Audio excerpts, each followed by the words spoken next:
Aleluia. O noivo logo vem. Você pode dizer para quem está perto de você aí, olha nos olhos dele, fala essa frase: o noivo logo vem. O noivo logo vem. Aleluia. E o noivo está vindo para muitas pessoas, e nós devemos estar como esta canção, buscando santificação, sem a qual ninguém verá a Deus.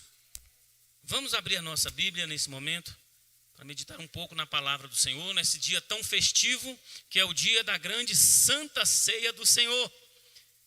Eu lembro quando era menino, minha mãe nos preparando para irmos à Santa Ceia, a melhor roupa, o melhor calçado, jejum na semana,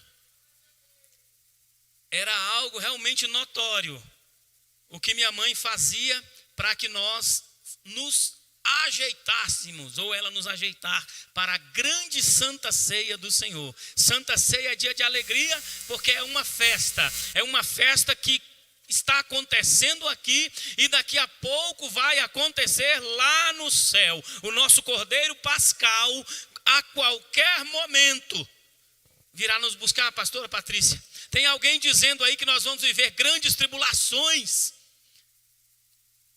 Eu quero crer que antes dessa tribulação chegar, a igreja do Senhor Jesus será sacada dessa terra para descansar com o nosso Deus. No mundo tereis aflições, mas tende bom ânimo, eu venci. Palavras do Senhor Jesus Cristo. Abra sua Bíblia, Lucas 24. Nós vamos ler do versículo 13 ao versículo 35, ao que diz a palavra do Senhor. Lucas 24, do 13 ao 35. Eu louvo a Deus por poder rever muitos amigos e irmãos que estão conosco nessa noite, participando desse grande culto de louvor e adoração a Deus. Aleluia, vocês são sempre muito bem-vindos à casa do Pai. Diz assim o versículo 13: e eis que no mesmo dia iam dois deles para uma aldeia que distava de Jerusalém 60 estádios, cujo nome era Emaús. E iam falando entre si de tudo aquilo que havia sucedido. E aconteceu que, indo eles falando entre si e fazendo perguntas um ao outro, o mesmo Jesus se aproximou e ia com eles. Mas os olhos deles estavam como que fechados, para que não o conhecessem. E ele lhes disse: que palavras são essas que, caminhando, trocais entre vós? E por que estáis tristes? E respondendo um, cujo nome era Cleófas, disse-lhe: és tu só peregrino em Jerusalém, e não sabes as coisas que nela têm sucedido nesses dias? E ele lhes perguntou: quais?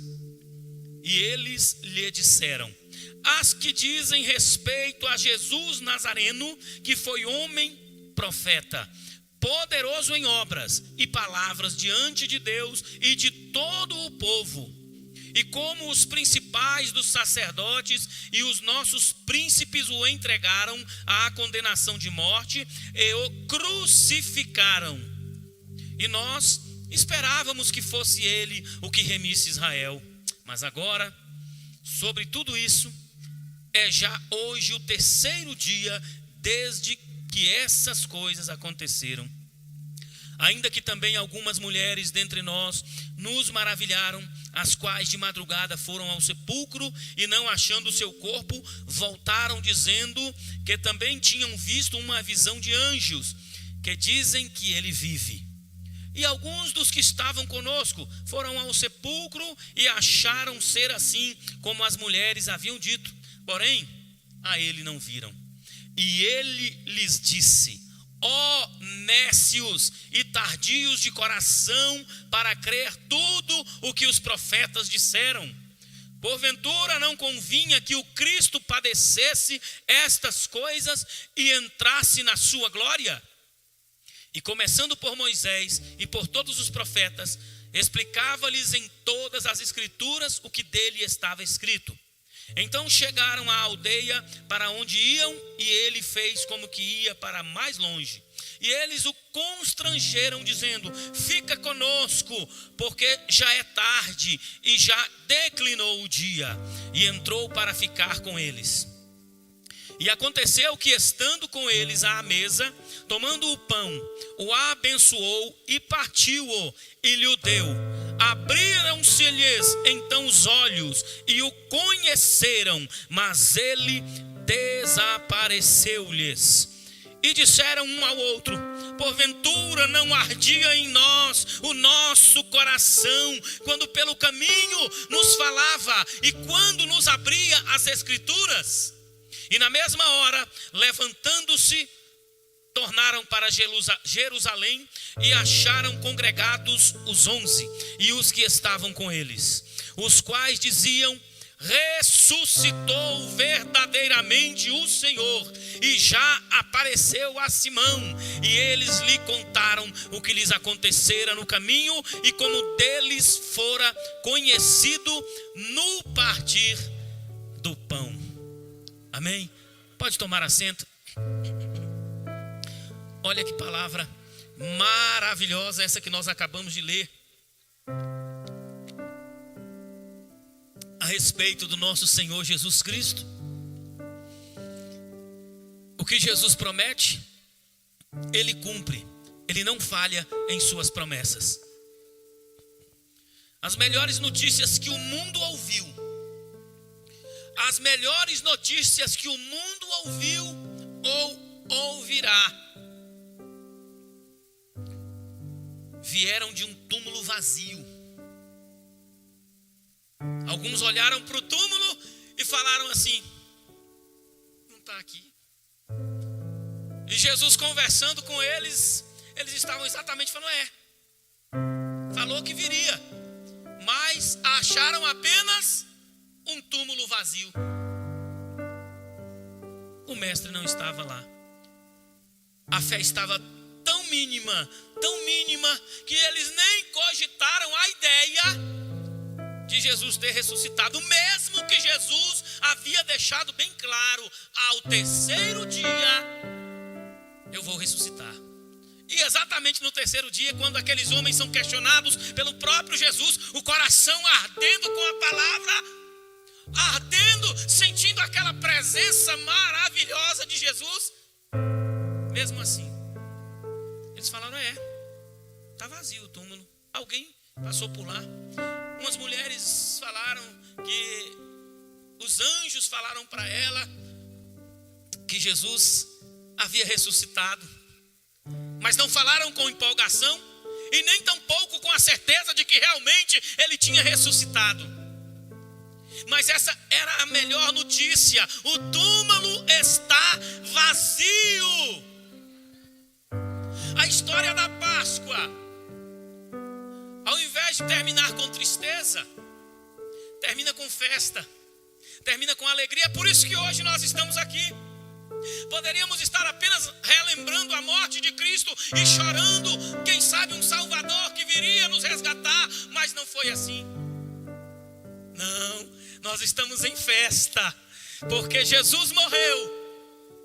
E ao terceiro dia, pastor Sérgio, ele ressuscitou e ele vive em nosso meio. Jesus está vivo aqui dentro desta igreja. Jesus está vivo dentro dos nossos corações.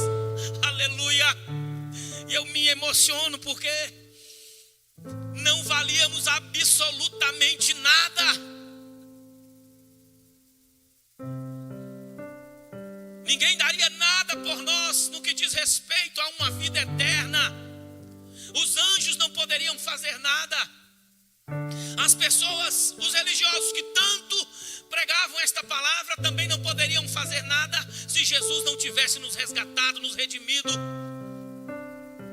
Mas o túmulo vazio diz respeito ao nascimento de uma igreja,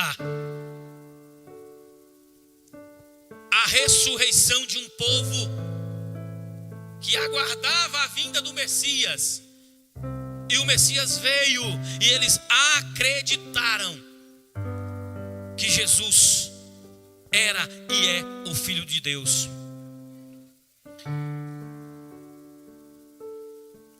O túmulo vazio, talvez alguém olhe e fale: morreu, era para estar aqui.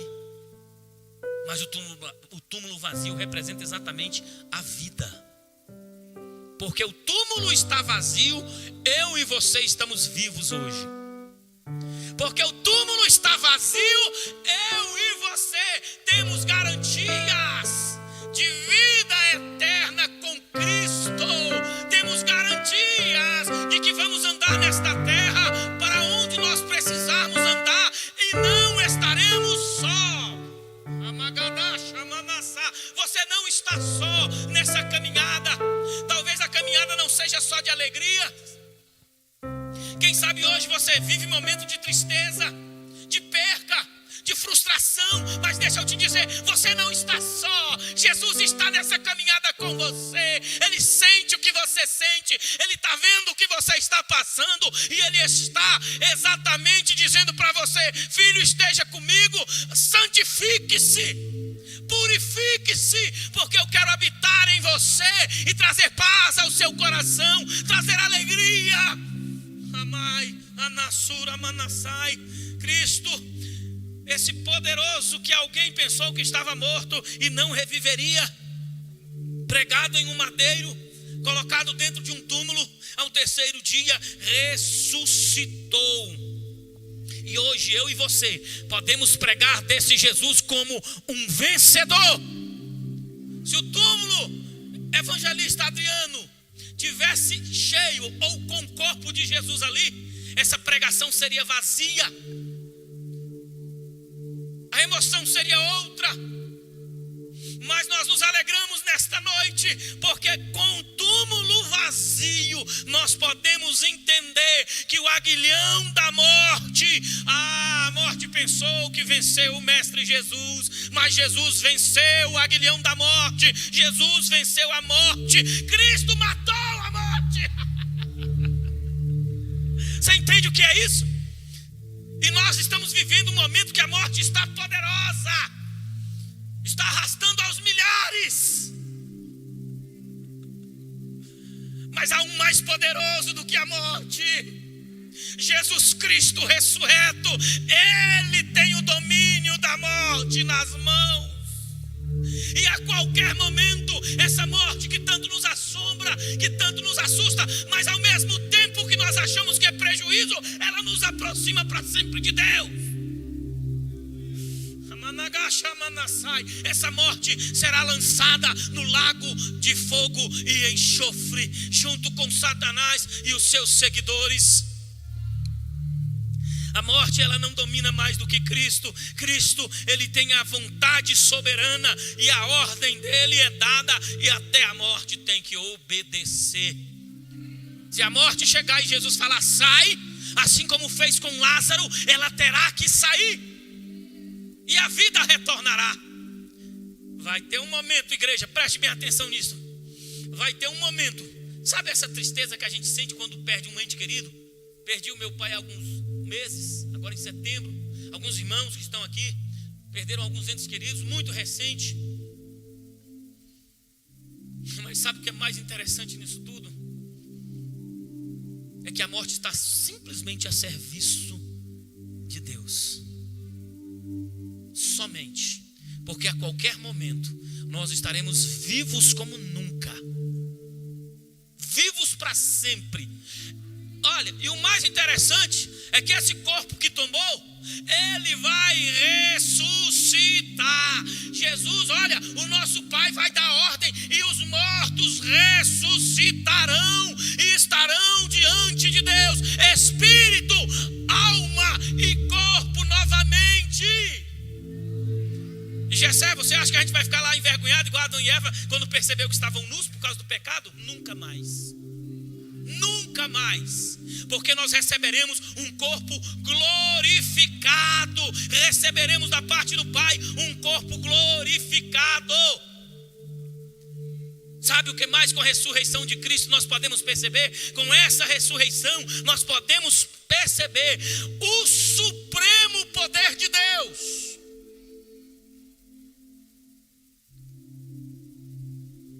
Eu não conheço a morte, mas eu sei que ela não tem ouvidos. Mas mesmo sem ter ouvidos, assim como a natureza tem que ouvir e obedecer à voz do Criador.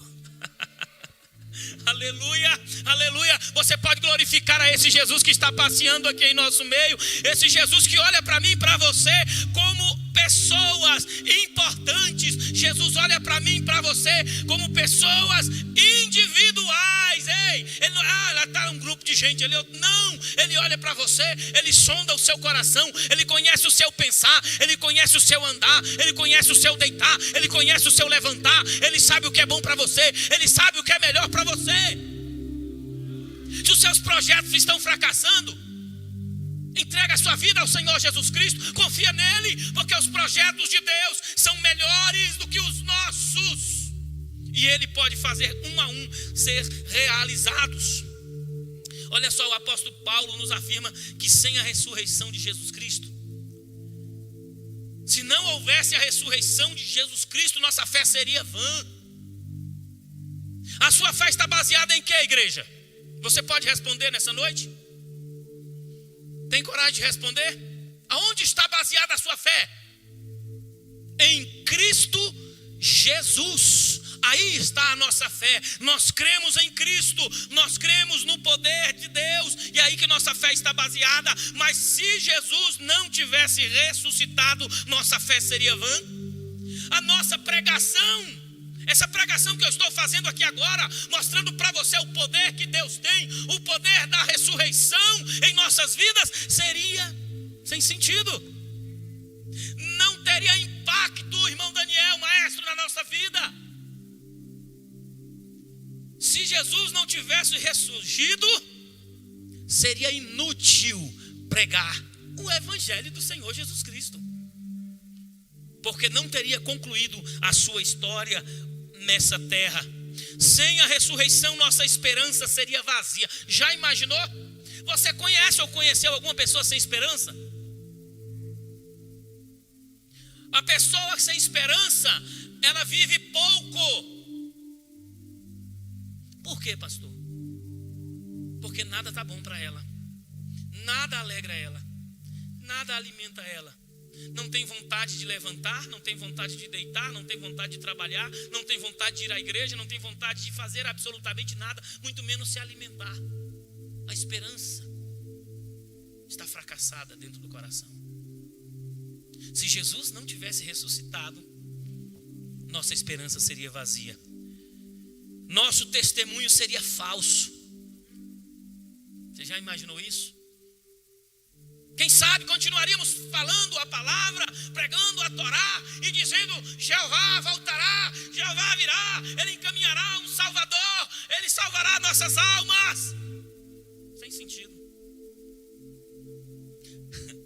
Jesus ressuscitou, por isso nós podemos dizer: ora vem, Senhor Jesus. Foi promessa dele, viu, igreja? Não se desespere, não se desespere. Talvez você fale: pastor, a luta está muito grande, esse ano de 2020 já tive muitas percas. Ah, meu irmão, não se desespere. Deus consegue reverter a situação de tristeza, de fracasso, de percas em vitória.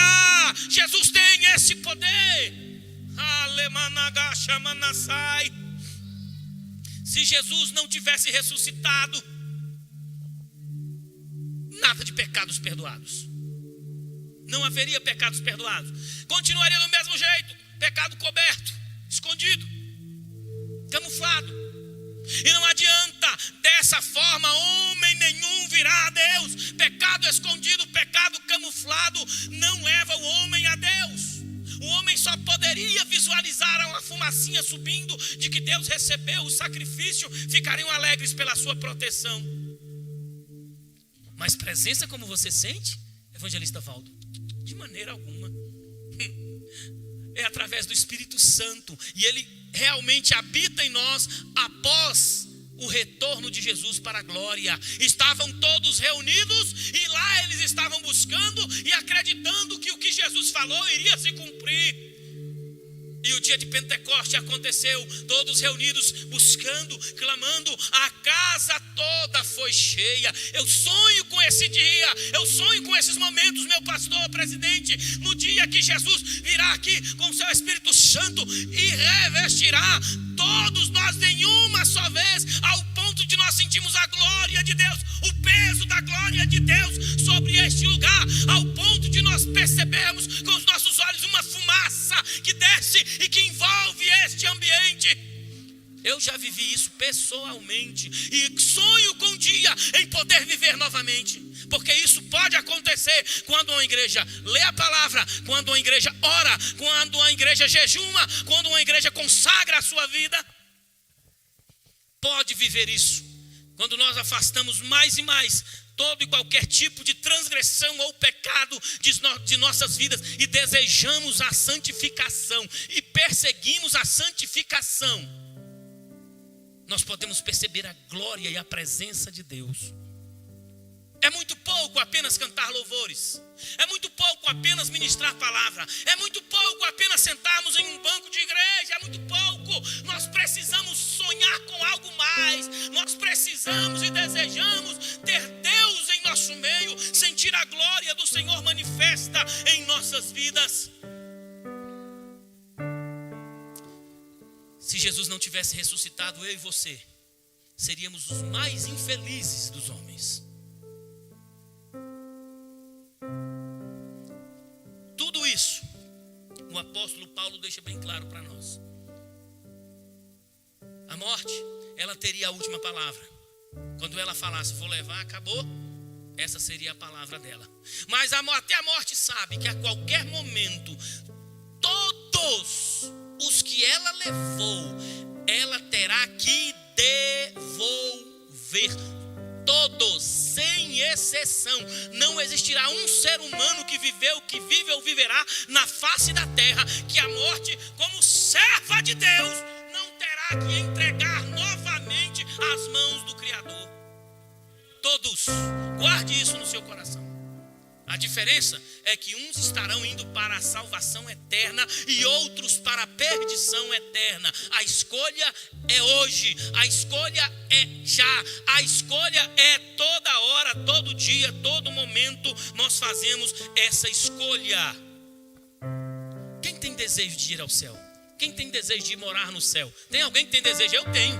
Tem alguém que está me ouvindo? Tá muito, como é que tá dando para entender aí atrás o que eu estou falando? Os irmãos, ô glória, lá no fundão está entendendo. Então vou perguntar de novo: quem tem desejo de ir morar no céu? Dá um sinalzinho aí. Aleluia. Já agradece a Deus por essa bênção que é a salvação em Cristo Jesus. Aleluia.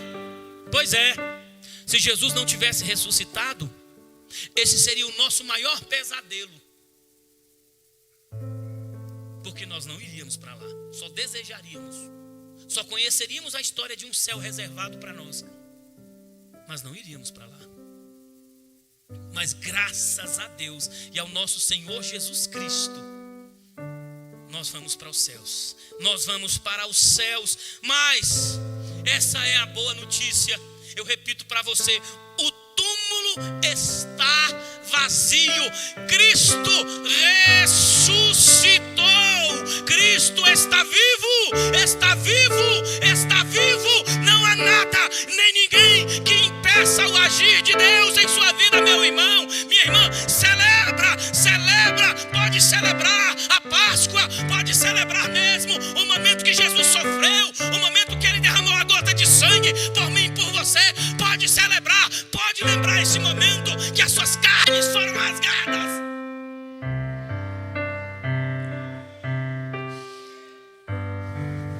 Parece uma tristeza lembrar isso, né? Quando pegamos nesse sangue, nesse cálice que simboliza o sangue do Cordeiro, parece que é momento de tristeza, né? Apenas de falar, ai que dor. Imagina se fosse o sangue de um filho meu. Imagina se fosse o meu próprio sangue. Imagina esse pão, se fosse a minha carne que eu precisasse rasgar para dividir. Nesse mês eu divido com você, no mês que vem você divide com todos nós. Que triste seria. Mas não.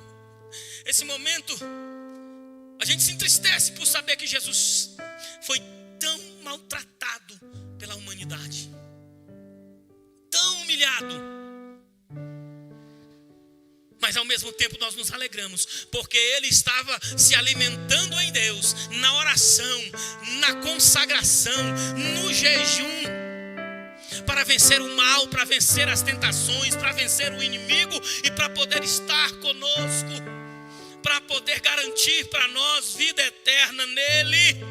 Ele venceu a morte para dizer: ei, igreja, eu estou vivo, eu passei por tudo isso por te amar, eu passei por tudo isso porque lá no céu eu falei para o Pai: Pai, eu topo esse desafio, eu vou descer, eu vou pagar o preço, mas Pai, quando eu voltar aos céus, eu vou voltar com alegria, trazendo comigo os meus males, ou o que realmente eu conquistei.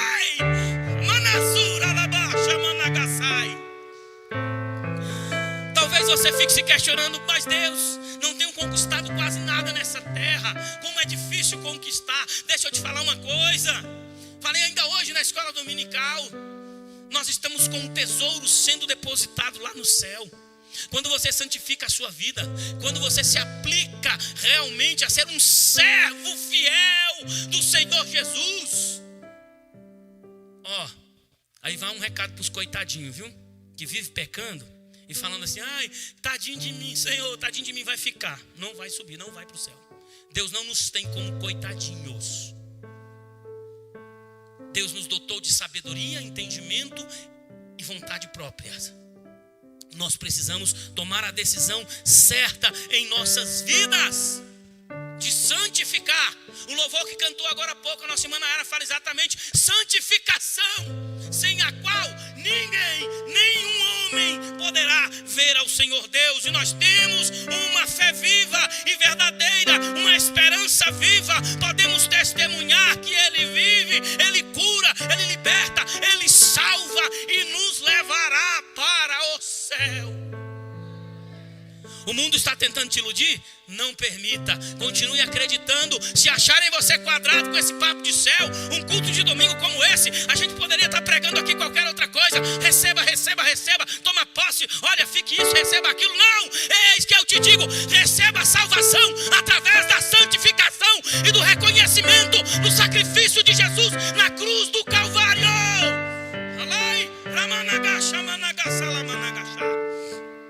Para encerrar, deixa eu dizer para você, Ele não está mais aqui, Ele ressuscitou.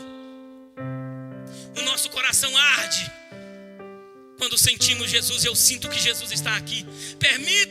Permita-se sentir um calor, um ardor do Espírito Santo agora aí em sua vida. O Espírito Santo de Deus está aqui. Convido você a se colocar de pé nesse momento. Aqueles discípulos, quando estavam lá no caminho de Emaús, eu quero frisar novamente isso aqui para você. Olha só o que acontece. E eles o constrangeram dizendo: fica conosco, porque já é tarde e já declinou o dia. E entrou para ficar com eles. Depois de Jesus ter pregado tudo isso, eles ainda não reconheceram Jesus como seu Senhor. E aconteceu que, estando com eles à mesa, tomando o pão e tendo dado graças, aleluia, abençoou, partiu e disse. Depois desse momento, melhor dizendo, abriu-se-lhes os olhos então e o conheceram, e ele desapareceu-lhes. E disseram um ao outro, quando ele falava e explanava as escrituras, esse mesmo calor nos ardia. Deixa o calor de Jesus arder em seu coração. Feche os seus olhos. Eu quero fazer uma oração por você nessa noite. Sinta Ele aí. Sinta Jesus aí pertinho de você. Esquece os problemas, esquece as lutas, esquece as tribulações, esquece o que você tem que fazer daqui a alguns minutos. Dedique-se a Ele agora. Renda-se agora ao Senhor Jesus. Arde em nós, Jesus. Arde em nós, Espírito Santo. Eu te clamo, ó Pai. Arde em nossas vidas. Nós suplicamos a Ti nessa hora. Aí está a Tua igreja. Aí está o Teu rebanho, Jesus. Eu te peço nessa noite. Eu preciso sentir isso. Eu sou carente disso. Assim como a sua igreja. Desse calor, Espírito Santo, envolve-nos. Envolve-nos. Envolve-nos. Perdoa as nossas transgressões e pecados. Vivifica no Senhor, para que possamos participar do teu corpo e do teu sangue nessa noite. E assim, Pai, te rendemos graças, louvamos e agradecemos o teu poderoso e sublime nome. Amém. Você pode aplaudir e glorificar ao Senhor Jesus nessa noite? Que Deus abençoe a amada igreja em Cristo Jesus.